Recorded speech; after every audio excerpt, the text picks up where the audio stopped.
Thank you. In fact, my father was a forward observer in Patton's Third Army, and so when Dachau was being liberated, he had a Jeep at his disposal, he had a camera at his disposal, and he took photographs that day of Dachau and subsequently used those photographs both to confront those who denied the Holocaust, but also to go into schools and to show those to our youth, to students, in terms of what happened. Now, what I just wanted to briefly share with you is that I've led many trips, delegations over to Israel, and especially as chairman of the Foreign Affairs Committee, we're quite engaged. But in 2013, in March of 2013, I was asked by the special envoy to speak to Mahmoud Abbas. And 2 months prior to my going to Israel, Mahmoud Abbas again denied the Holocaust. So I took my father's photographs with me. And those photographs are in the Museum of Tolerance. But I took a copy of those photographs, and after the pleasantries were over, when I was seated with the delegation behind me next to him, I asked him whether or not he still denied the existence of the Holocaust. I said, I know we're supposed to refer to you as Dr. Abbas because you got your doctorate in Holocaust denial from the University of Moscow. That is literally true. And I said, but these photographs were taken by my father. And I handed him the photographs. And he said, well, regardless of what happened then, it's no excuse for what's happening now with respect to the Palestinians. And I said, well, that's why I wanted to talk to you today, because the speech you gave 2 months ago, you used in that speech some of the same language of incitement to demean and marginalize a race of people, to spread hatred against a race of people. The same language that was used in the 1930s and early 1940s. The pictures you have here, those photographs didn't happen without something else causing the Holocaust. And my question to you goes to that language of incitement that you used 2 months ago. And as we argued about this, I looked over his shoulder and I asked him, what about your map? Where is Israel on your map? He said, where is your map? My friend and colleague, Elliot Engel, who was with me, also began the questions. Why is it that you have not started a process of teaching coexistence, but instead you're teaching this incitement? How do you expect to get to the goal of peace?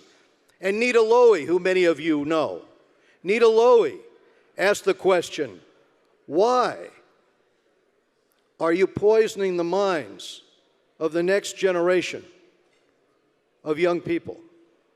And so the argument went, and when it was over, I was surprised, because the special envoy said to me, the conversations don't usually go like this.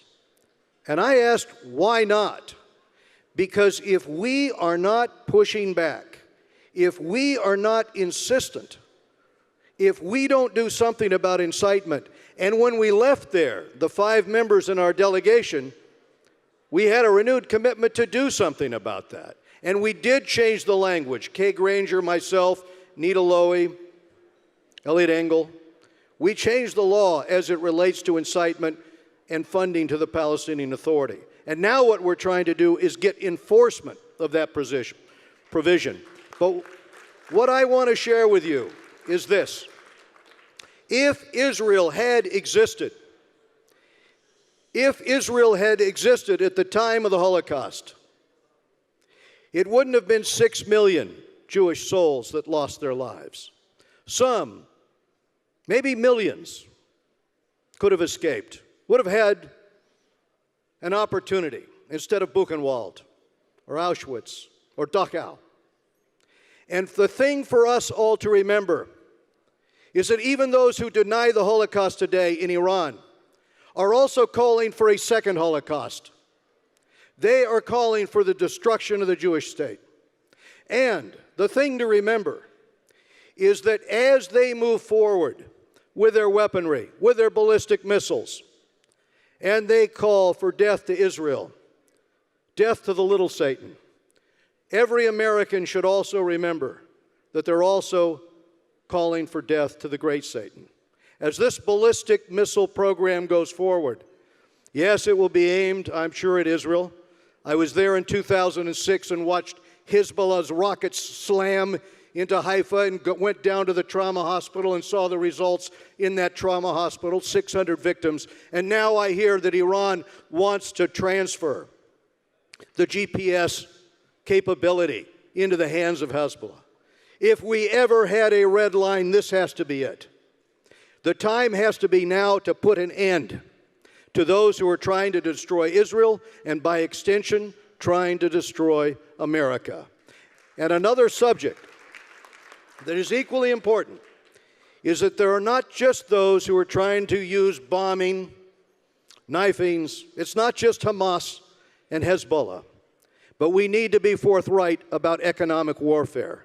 Those who would use economic warfare to destroy Israel, those who use BDS, that is another name for anti-Semitism. And when we talk about those who have carried out attacks on the Jewish people, this is a time to reflect on where that economic warfare would lead.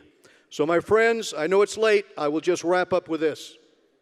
The commitment for all of us, the commitment for Americans and Israelis has to be to keep America and to keep Israel safe and prosperous and free for generations and generations to come.